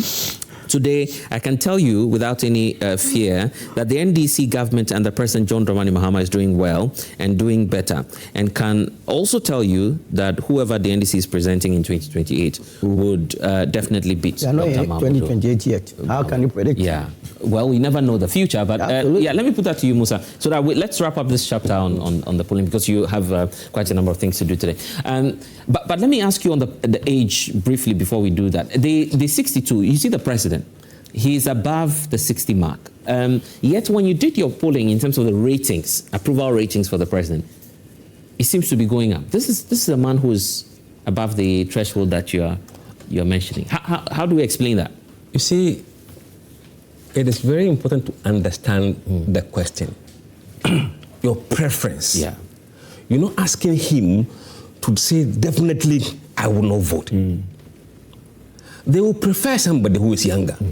But if the choices available to them are not younger, what would they do? They will choose among the people who are present. So you see, we shouldn't stretch the meaning of this kind of data. But they will choose a relatively younger person. Yes. Relative. So let's be. I don't want to speak my mind. Yes, I get you. You want to stick to what the data says. If you look at the delegates, the MPP delegates are much older. Only 55% of MPP delegates are below 44 years of age. For NDC, that number is about 60%. Yes. And remember, among the voters, it is 78%. Yes. So the difference between 77 or 78% and 60 is much smaller than between 55 and 70. So NPP or NDC is much more younger delegates. Oh, they have young... Yes, younger delegates. Oh, okay. And secondly, they will get younger because they are doing bottom-down approach. When they do this election coming, trust me, a lot of the old guys will fade out, and the younger ones will go in. So they will get much younger. And that dynamics will favor younger contestants in the next election. Because the younger ones are more energized now to take over. So what's the percentage of they are more energized, and we give them the playing field to operate. So you go to an election, it's not like times before that you sit at home and then write names of people you want to executive. You have the father being the chairman, the wife being the women organizer, the son being the youth organizer, and all those other things. Now you go to the field, you open up to them, you give them the book, all of them should come and register. Today's day, we are ending the registration on 30th. On 30th, so you have everybody, 2 days. yes, who is an NDC person, who wants to be associated with the NDC, you are encouraged to come and register. And once you register, we go to the polls, you contest, you have people around you, they vote for you, then you become. Okay. So we'll have more younger people. Explain the Gen Z report you put out. Because you're saying, Solo says, well, look, don't just leave it at Gen Zs, because they won't be able to do everything on their own. That's the point. Of course they won't. It's a blend of experience and youthful exuberance. Look at the Mahama's cabinet. How old is the oldest cabinet member? That's the cabinet, that's the people they see. And I said, look, it's difficult to see somebody emerging outside the cabinet. And the poll numbers are showing that. If you add the vote of Haruna Idrisu and Ato Forson, who are below 55 years, it's always above 60%. Yes. These two people. It's telling. Unless you don't understand data. Okay. But the opposed put Eshedin Ketia second. Is that what the case? Yes. By the same Gen Zs. What we are saying is that when you... But the person who is... No, I'm coming. Oh, what is... Was it only Gen Zs who were... What's your question? So the question is that I was thinking, because the Gen Z don't want to see anybody why above is Eshedin Ketia on? He must be down there. Playing relegation matches with... It doesn't work like that. It doesn't work like I've always said, the thing is a polynomial equation. What you see age is just one of the variables. We are not discussing. It doesn't come in. Don't bring anything to come and confuse. We are dealing specifically with age. You say variables. Don't come and confuse people. What are you talking about? And so that's the last point before I go. We'll give priority to those who haven't asked the question. Yeah, but just land. So what I was saying is that if you look at the profile of voters, the younger they are, the more they gravitate towards Haruna Idrisu and Ato Forson. Right. And the older they get, they move towards Eshedin Ketia and Nana Opoku. That is a fact. Okay. Be brief with your questions and so that we can move on. So many of you have all right, Blessed, the conversation around age, I think it's a wrong impression that we are putting out there about Gen Zs, because for we Gen Zs, we are more focused on somebody who can deliver.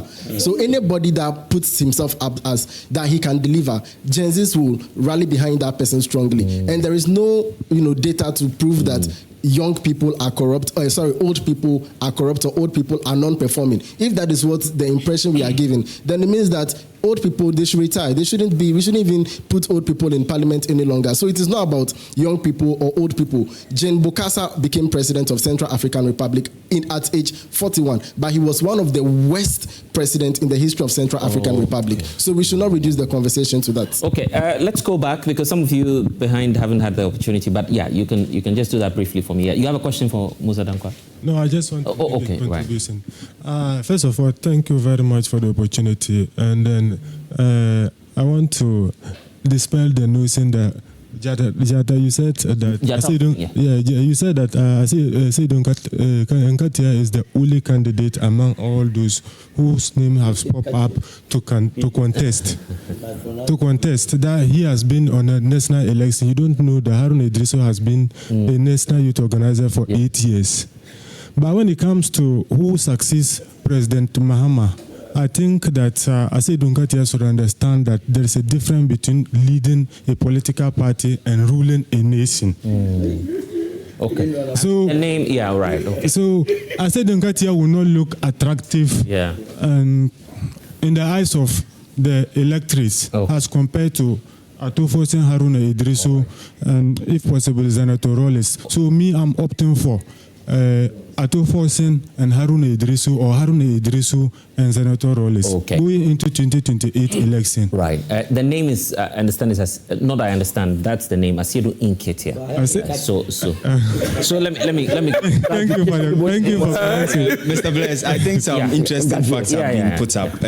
I think one bit of the fact that hasn't been looked at is that in the 2023 Afro Barometer report, it said that the youth are amongst the largest share of the voting population in Africa who are mostly dissatisfied with democracy and the way in which it is going. So I believe that equally important to the point that many of our voting population are young is the fact that we have to also look at they being the largest share of the voting population who are not so much interested. Because if you were to take the barometer report, it said that 64% of the voters who voted in their previous election, that's prior to 2026, were young people, and 84% of them were old people. That is beyond. So more older people are voting. So the point I seek to make is that going forward, if we don't see the youth being more interested in terms of going to the polls and actually voting, we are going to continue to have the older folks selecting leaders for us, which is going to be a problem. But you see, aside that point is the point that there is wisdom in old age.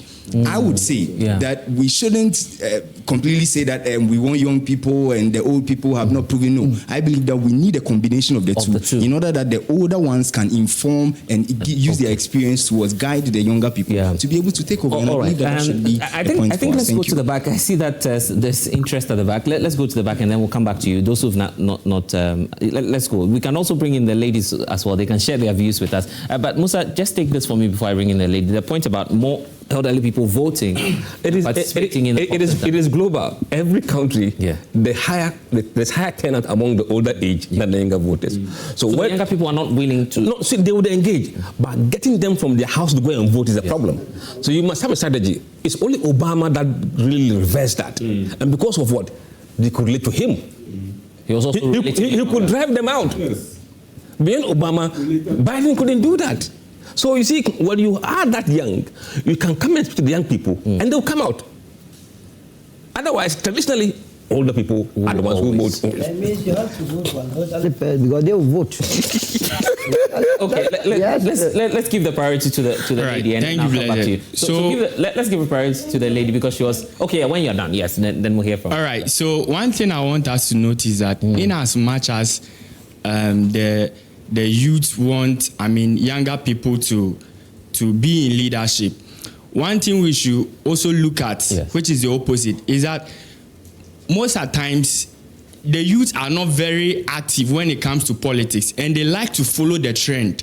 That's one thing too. So it might be that maybe Asiedu Nketia is leading in somehow, but then maybe there's a shift somewhere, then maybe it's a new trend. A trend. Then all of them rally to follow. That's one thing that we should also So you agree with Solo that Gen Z is about trends and what? Oh yes, yes. Even though the youth sometimes they are unpredictable. That's one thing we should note. So right now we cannot conclude that maybe this person is leading unless we are getting closer to the flag bearership election. Then we will know who is Gen Z cannot be trusted. Is that what you're saying? Me, that's one thing I've noticed about the youth. Gen Z are like, let's go to the lady back there. Gen Z cannot be trusted. Okay. Let's hear from the lady. Good morning. Good morning. I'm supporting what they are saying. The Gen Zs cannot be trusted because I think we are not crediting the Gen Zs enough that they are looking for competence and who can do the job. And parents, I think, are influencing them at the latter stage more than they can even influence themselves.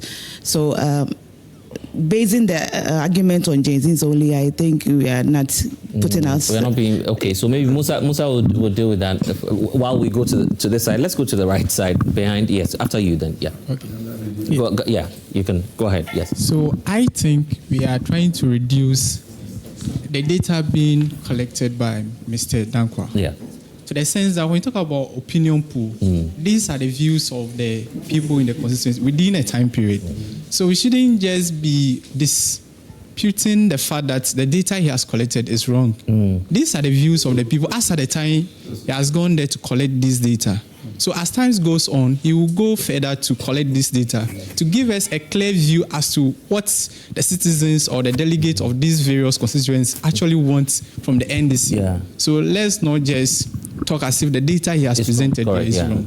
And so, if you want your own facts, you can also go to. Let me tell you something. Can also do it. I can understand you. It's okay. Research. He will grow to understand. But Solo, I mean, if you want to do your research, you can also tell. I have told Even the people who are after this show. Yes. They are here. If you just give me the constituencies, the data is here. I am going back. I am also going to do it. And come back. Oh yes, next week. Yeah, next with my figures. It's very simple as that.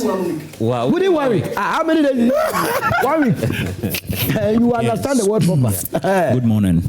So what I would like to add to this whole conversation is, first of all, we have to know that it's an opinion poll. It's from the what the people want.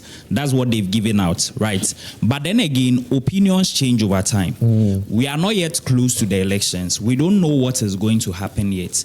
If they are saying that they want younger people, it could be for a specific or a particular reason. If the adults in the political sphere can do better, then maybe they are lacking something which is making the youth think that no, they are not the best, so they want different people. So I think that they should check what they are doing. You understand? Because even in our sayings, they say you understand? So maybe you are doing something wrong that you have not taken notice of. They have seen it. So if you think that you are the best man for the job, then it is time to up your game. You are a young man. What do you think the elderly generation in politics are not doing right? Well, to me, I'm not being, let's say, I'm not biased to say that, oh no, I want to discourage the old people that they should step also, down. You don't hold the view that people above 62... No. It's about competence. If the person is good, the person is good. It's not about the age. It's not about the age to me. Yeah, so what do you say? The advantage is that if you have proven to be competent and young, you will be miles away. Okay. If you can combine the competence, the experience, you see, sometimes we think experience, you have to be 80 years before you get experience. Right. Look, when you attend job interview, sometimes they ask you, what roles have you held in the past? I have gotten the job in the past because you said that you were a class prefect. What role do you play as a class prefect? It's those qualities that will tell you what you will do in your new job. So those are relevant experiences. So the experience people are talking about is about what role you were given, how you played that role, how you delivered it, did you achieve? If we can prove that and you are young, you stand a better advantage among the younger voters or among a country with a younger population than an older with the same experience. Okay. To close this chapter, let's do the regional thing you did. You're saying that there's some shifts in the base also of the political parties. Is it just favoring the NDC, or it's the case that the NDC also has some challenges to deal with? Broadly, NDC is okay. Their challenge is in the voter region. Really? Yes. Voter region? Okay. What we've seen is that the people who openly say they are NDC has declined below 50%. In the voter region? In the voter region, yes. And the increase has not gone to MPP, but they've gone to floating voters. Yes. That's what you agree? No. I have my data. No, let me tell you. Who is a floating voter? I have a political party. So you have a data on that too? We have a data. That's what I'm saying that. Okay. We will allow him. So this one aligns with your data? The majority of the people are with the UP, not floating. No, not that. All right. No, I'm not agreeing. He's floating. Okay. They're not floating. Okay. Musa? Floating between. So you can see the flashing point. So it's dropping. People who openly associate with the NDC in the voter region, it's dropping. It's dropping. Yes. Have they told you why? We as Pollster, we don't ask them reasons why. Right. Okay. And then when it comes to Ashanti region, this is the voter region. This is the voter region we're talking about. It's just the base of the NDC. When it comes to Ashanti region, MPP used to be over 55%. Openly say we are MPP. Today, that number is 34%. NDC used to be 22% on the average. Now it is 30% in Ashanti region. And the floating in Ashanti region has moved from around 10% to 23%. Okay. If you take every floating voter in Ghana today, in the past, most of them are in Central and Western. Today, most of them are from Ashanti region. Yeah, in the UP. They are not floating. So is it that they are moving away? Is it that they are moving away? It's a first step. You see, when someone leaves your party, sometimes it's difficult to just jump to another political party. Yes. So they will go into a holding pot, floating voter. They are in UP. And then when you don't attract him enough to come back, then he will make the quantum leap to another party. So let me, and I'm just making an inference. In the case of the Ashanti region, we can say that there was a split in the NPP. So it was the case that UP, of course, Alan and his people left. Is that the category of individuals you spoke to in the Ashanti region for which you'd say, well, they just left the party and they are with the UP or the other political party? Yeah, hungry. Look, let me look at the UP. Yeah. In Ashanti region. Oh, you've done something on you? No, this time, you see, I think they've been calling me to make sure that their names are out there. Yes. So I intentionally... calling you? No. This is scandalous. No. You are not the one who made the call. You didn't make the call. No. They wanted me not to put them among the others. Yes. Because they're a political party. So we did that this time around. Right. So in the Ashanti region, MPP 34%. Yes. NDC 30%. Floating voters 23%. UP 1%. Other parties 3%. And not disclosed 10%. Now, they don't not disclose, they have a party, but they won't tell you. Okay. We can't tell whether it's UP or it's MPP or it's NDC. So would you give it to you? Maybe. That's what I'm saying. That you see, it's good. That is his work. But I can tell you without any shred of doubt that based on what? The UP based on what, in the Ashanti region. From our survey, are you not basing on survey? Where is the survey report? Has he shown any survey? So this is the case. He's done something on UP. No, in the Ashanti region. Yes. This is supposed to be your base. No, we have the base there. Let me tell you. That's what I'm saying. That like he said, opinion of people that he interviewed. Yes. We have also done our own interviews in the Ashanti region. And he says what? We are leading by 42%. You see, it is not good for me to be putting out a lot of data. You mean you have more following in the Ashanti region than the NPP? That is what you have not been told. Than the NPP? But NPP, if you have more following. But how? If you are launching Solo, who is going to follow you? How come that didn't affect your performance in the last election? 2024, I keep telling you that a lot of things that we identify. And we will be holding an official press conference on the matter. So I'll reserve a lot of daylight robbery. If anybody is telling you that in the figment of their imaginations, Alan Tremantin got 31,000 across the country, that person must be living in Azerbaijan. What did you get? And so we will be doing that massive expose for the world to know what has happened. I come from the Ashanti region. I know the dynamics of the region. So Ashanti region, you're doing 1%. How can we be doing 1%? I mean, that is his data. That's why you see, I started from a premise. And he has also expatiated on how he arrives at his data. Do you have a database on how many MPP members left with you, followed you to join the UP in the Ashanti region? In the Ashanti region, they were in the million. Look, when we were getting to election 2024, something happened on the election day.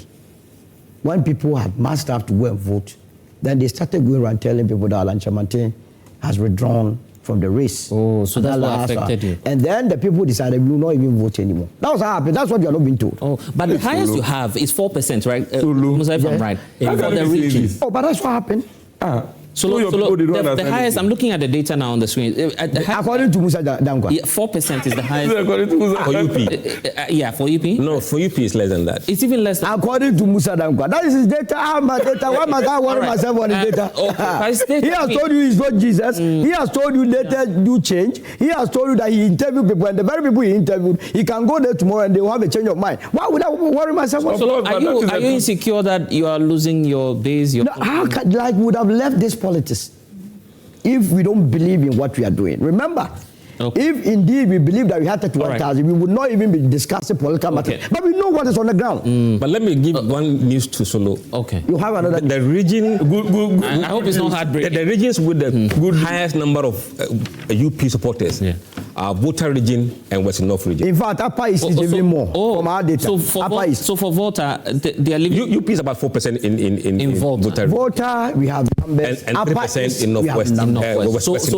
So Volta, they have the numbers. But for the NDC, you said that there were some people who were not willing to associate with the NDC. In the NDC Volta region, they are 42%. But have they told you whether they are interested in other parts? He disagrees.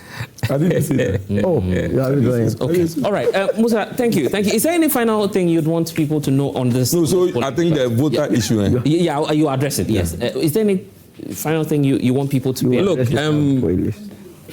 we are doing public opinion. Yeah. And public opinion is fluid. It changes. Perception is not always the reality.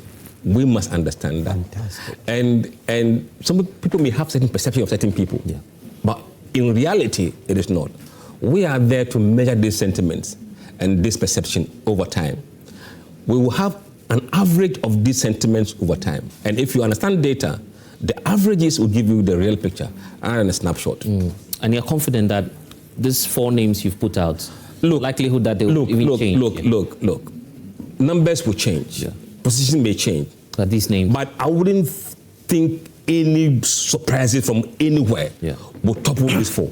Not even Joshua Labi? In the last poll, he was doing 3% nationally. Wow. Okay, Max, let me give you the last one. Let's talk about the slavery. Yeah, the Volta region thing, I think he may not be too far from right. Volta region is a base of the NDC. In the last election, we gave our all. My constituency gave the highest percentage of votes to the NDC. Oh, really? 93.3%. 93%? Yes, that's how much we gave to the NDC. And the expectation is that things will happen commensurate with whatever votes we gave. And most of the exigencies of the youth felt that job opportunities that are coming should inure more to them than any other person. Also, there's a lot of pressure at the base. Yes, there is. People are coming. There is. And so I would not be surprised that some of the youth may want now to be at the neutral level. Like he said, they may not have moved to any political party, but they may just want to stay in the middle and watch. There's this trend online with many accusing you, those who have won the elections, those who have gotten appointments, you've deserted some of your supporters. That's the claim out there, that you don't listen to the base anymore. We do listen, but maybe not to their satisfaction. And sometimes they don't understand why you used to pick their calls every day, and now you can't pick. For instance, I'm on the studio. I'm now in the studio. Calls are coming. There's no way I can pick. But most of them cannot understand why you cannot pick calls like you used to pick. They can't understand why. So many of them complaining online. I mean, so now they won't understand why you can't come to them every day like you used to come to them. Then when I was a parliamentary candidate, I was completely in the constituency. I closed late last night in Parliament. I couldn't even go home because I need to come here very early for the show. And so somebody calling you at that moment may not get you. I expect that I should be in the constituency now at a funeral. Right. But I'm here in the studio. Right. And most of the names we even get in the national level who are ever names, most of them don't come to, like, not in the constituency. They're not based in the constituency. Yeah. And so that relatability becomes an issue. So you mentioned somebody at the top, he's an FA name, yes. But somebody from Sokode, can I relate to that person? So those are the things that are happening. And so maybe at the national level, they will feel that, this is an FA name, this is an FA name, this is an FA name. Do you feel there's too much pressure on the president? I mean, or the queue is too long? I mean, it is because we have so many people in the Volta region who subscribe to the ideals of the party. And so much is also demanding from the national cake their share. And so, if you have a small pool of people and then you have one kinky, they can share. But if you have 1,000 people sharing one kinky, can you imagine the pressure on that same kinky? So that is what is happening. But I'm sure that the presidency, the party is hearing these things and looking at it and would want to. But they are now moving to the UP because UP has... Which UP? 4%. 4% in the... Solos UP? Yes. Oh. Is the NPP people there who would want to associate with them? I am very happy that we're having this program this morning. I want to have this tape down. 2020, after the elections, let him come here and run his mouth. Okay. You know what? No further comments. No further comments. It's okay. You come around, you know. Solo, please believe in science and data. Data. Okay? Why are you an atheist? If I know what I know, knowing what I know. Okay. You know what? Let's now talk about the slavery issue. It became topical, but just watch this, and then we'll be back to have some more of this. Ancestors must be rejoicing in their graves. And all the torture and adversity they went through, they must be happy that this day, the world has recognized that they are not forgotten, and that the pain they went through and the torture they went through has been recognized by the United Nations, the world's highest body that we all ascribe to. But this is not the end. This is the beginning. What we've achieved today creates a platform for the struggle for reparatory justice. And so we must not rest because we have achieved this success. We must take this success and begin to work so that those who denied our ancestors their humanity, those who denied our ancestors their dignity, can accept the truth that this is what happened. The revisionists and all those who would seek to erase them out of the footnotes of history. Today, we've accepted that this was a grave crime against humanity, the gravest indeed, and that the next steps in terms of reparations, in terms of justice, in terms of apology, are what we need to work on. And we need to keep this coalition. We can't achieve it alone. This victory is not for Ghana. We did it for the whole Africa and all people of African descent. And I believe that if we keep this coalition, we will take the next steps together. Somebody bets a vessel, a boat at Cape Coast, and you decide to go to the north, go to the Bono area, get to the Ashanti area, get into the Asin area, and you are chasing your own people, the strongest among them. Then after 100 years, you say, I should be compensated. Who should compensate who? Mr. Speaker, with the greatest respect, I don't want us to create a certain impression that,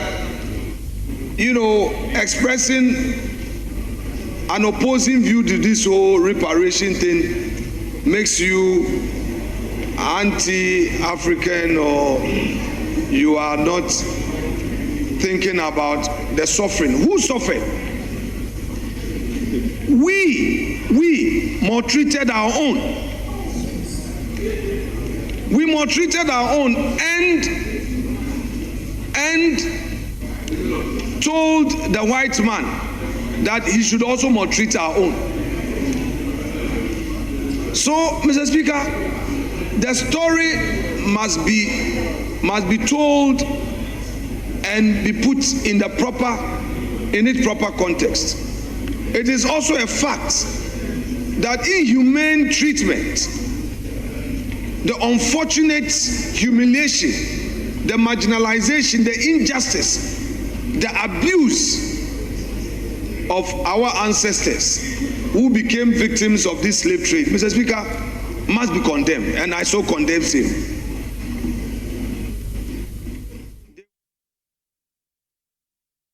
Okay, if you don't understand why the minority leader was saying that, it's just because earlier this week, the UN adopted a motion that was tabled by the Republic of Ghana. They want to, of course, it declared slavery, the transatlantic one, as the gravest crime against humanity. But many questions have emerged, and one of them is from the minority leader who you just listened to. Solo? Well, slavery, whichever way you look at it, wasn't a good thing for us as a continent, as a human race. So I was very surprised to hear Afenyo say, whom should we compensate? People have to be compensated, but not in terms of monetary money, let me put it that way. So if there's no need for money, why are we then? No, the point is that how much are you going to put on? Why? What is the value you are going to put on someone who was changed? Someone who died along the journey. Someone who was made to work without his will. Well, how much are you going to value the person? I believe that saying sorry is enough. Oh, okay. Because you see, the current crop of leaders, majority of African leaders, I bet you, the Western world is being charitable. If they decide to pay us, if they even decide to give us $1 trillion, in the next 2 months, all the money will end up back in their economies. What would we have done? You mean they shouldn't give anything reparations to our governments? The point is that we have what it takes to turn around the fortunes, to let them know that, yes, you did a lot of bad things against us, but we are resilient and we have been able to... You heard Afenyomakin's point. I mean, who sold the slaves? Our people. So the entire apology must also come from those within. That aspect, I agree with him. It takes two to tango. Our people, the white exploited the tribal conflicts that was happening amongst us, and so they got people to be selling fellow human beings to them. And that is where I believe that those that did that ought to also apologize. Beyond the apology, our focus is becoming more or less on the money. Yes. So if you listen to the US, if you listen to our own sister, Kemi Bednock, what they are saying, they are afraid that beyond accepting it, because if you listen to all those, even those that dissented, what was USA saying? They said they believe that something wrong happened. Those that even abstained, all of them, the fear is that beyond accepting that slavery was a grievance, there will be demand for money. That's why I'm saying that the focus must not be on the money. If as Africa we are going that in the same way the US put money together to undertake what we call a Marshall Plan in Europe and build Europe from scratch, they should come and do that. We must go on that way, but not to use slavery, because at the end of the day, you cannot put value. If you make this argument, and there are people online who come against you. I recall Manasseh online asked the same question. That, okay, so what next, and who even sold the slaves? That aspect, do you feel that we are anti, or, I mean, you would be tagged as anti... no, you are... or anti-Pan-African if... You are confronting the reality. If you raise that question, that were blacks also complicit in? They were complicit. If the story is being told, it must be told in full. The whites just did not come to the coast and then we offered ourselves. Our people gathered them from the hinterlands, brought them to the coast. Some of them walked 400 kilometers to get to the coast, took monies, and then gave them out. So we must also condemn those that took part. But beyond that, I believe that acknowledging that it is the gravest crime to have ever happened to humanity, for me, is enough. But to be focusing on money, and our current framework in Africa, I disagree. Do you suspect that's what some African leaders are looking? If you listen to it, I have had an occasion of discussing, debating Mr. Pratt on this matter, because he has written extensively on reparation. I agree with his angle that he says the focus must not be on the money. And I agree with him entirely, that if the demand for money becomes the focus, we have lost it. Because Europe now is in some sort of economic melee. So for them to agree with you and then later come and demand money, how are they going to pay it? Because how would Portugal abstain from it when they were so much complicit in the slave trade? How would the Netherlands, when evidence of it abounds in the entire Netherlands? How about the UK? Now they are telling us that they help in ending slavery. How did you end slavery when you were so much complicit in it? But the bottom line, they are afraid that you come there and demand money for the atrocities that have been committed. Do you also suspect this is for me? This is about money for I believe that to a large extent, Africa also wants to take money. To a large extent. That's what you suspect? That's what I suspect. And I have said it right from day one, that don't let us create the impression that we are too much into money. Because if you look at the resolution that we sent, there has to be a fund for reparation. What is that fund going to be used for? The moment that fund, that's what the US said, but who is going to benefit from? I mean, that's the point. From the money. From the money. And whether or not you were affected by the slavery, you will benefit from that. So everybody is afraid how much we are going to put on it. And so some will say, we are disagreeing. No, they all know that is not a good history to recount. Who should the fund for reparations go to? That's been an argument, an age-old one. Some say, okay, give it to the government. Some say, identify people who've suffered. That will be a very, So I have it will be a very tough task. I have a table here. If you look at the number of people that were sold into slavery, you understand? Yes. Country specific. Angola had about 3.6 million. You understand? Nigeria had about 2 million. Ghana, this from a document? Document. This is a document that is with the UN. Oh, okay. You understand? Ghana, we have about 1.6 million. And then you go to Ethiopia, it's about 1.4, and so on and so forth. So when the money comes, are you going to go to Angola and say that you had 3.6? Pro rata. Exactly. But that is why I don't want us to even take it, because you cannot have a value about profession. What value am I going to put on someone that they put anchors and so on the person? Do we know what they suffered for us to be thinking about compensation on their behalf? On their behalf. So I agree with the president and AU for letting the world admit that they erred. But beyond that, if we need any developmental assistance or so, we must package a different thing. And not to try to want to benefit from something that you have no clue about. Were your forefathers captured? I don't know whether they were captured or not. When I came to the in fact, we are still living in slavery. Today, you go to the various embassies, people queue like. Haven't you been watching TikTok that Ghanaians that are living in the US, they even mock us here? All right, so. Here they call us those in Misrim. God, they are in heaven. Okay. Max. Yeah, thank you so much. Let me commend the president once again for being the champion. Solo is not too sure if his forefathers. Anyway. No, some are there. I don't know. So let me commend the president highly for blazing the trail and taking us to the level he has done. He's done so well. Yeah. And like Solo has said, Ghana has become the beacon of justice for Africa internationally. And so I want to thank him, and then the Foreign Affairs Minister, Samia Blakwa, and all the team who played very critical roles in this.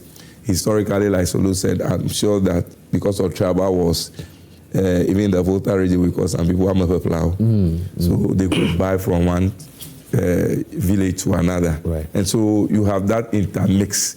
So sometimes I hear, to make them stay, they made some of them chiefs. So you go to a community and somebody says chief and is writing another name. You don't understand why. It is because they were slaves brought into them. But to allow them to stay, they give them some position to feel good. So they are there. We still have some of them amongst our people. So, yes, somebody has come to buy and maybe chain and do all the nasty things and took them away. That may be what we want to be referring to. But maybe from one village to the other, is just pulling him along and getting him there. And so, yes, it's the grievous crime that humanity has suffered. And we only want the world to accept that that is what it is. Once you say, I understand, over time, this was what was happening. We came in with sugar, drink, whiskey, and some of those things to take away your people. Yeah. And today they are where they are. We are sorry about that. But for me, the question now is, are we not ourselves enslaving now? The World Cup that is coming. Do you have an idea the number of people who want this World Cup visa to go to US and Canada and not want to come back? And they go and sell their building, they sell their land, they sell their cars, go and queue at the embassies to want to go to America. And they will go there and they can't come back. They are there 20 years, 25 years, and their grandchildren will be here saying, my father has been in US for 25 years. The question is, what is he doing there? Yeah. What has he been doing there for the 25 years? Can he come back? If he comes back, can he make life meaningful for himself? Right. So for me, let's look at the reality of slavery now, rather than thinking about reparation. Reparation to what end? The money, you don't believe in the money coming? What are we going to use the money to do?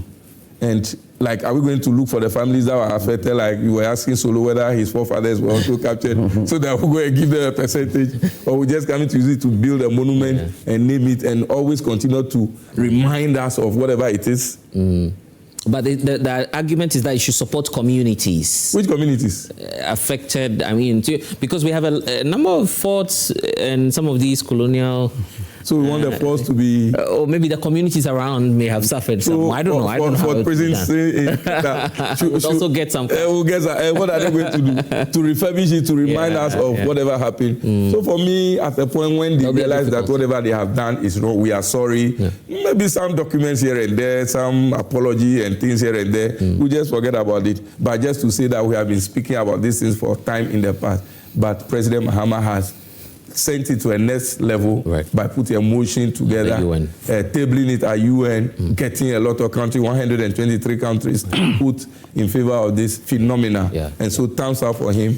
And then he's placed Ghana once again at the international pedestal. And it is good for us as people. Great. You know what? I can assure you that once the money comes, a lot of people will own up. They've been affected by slavery. So at that point, I'm sure you will show up. Own up and say that money is not going to come. Don't worry, it will come. But that's all we have for you in the show. Of course, we'll see you again next week. I'm Blessed. Let's, of course, be monitoring what's happening at myjoyonline.com, where you get a number of stories from today's event program. And of course, next week we'll be back with another set of issues to look at. See you. Bye-bye.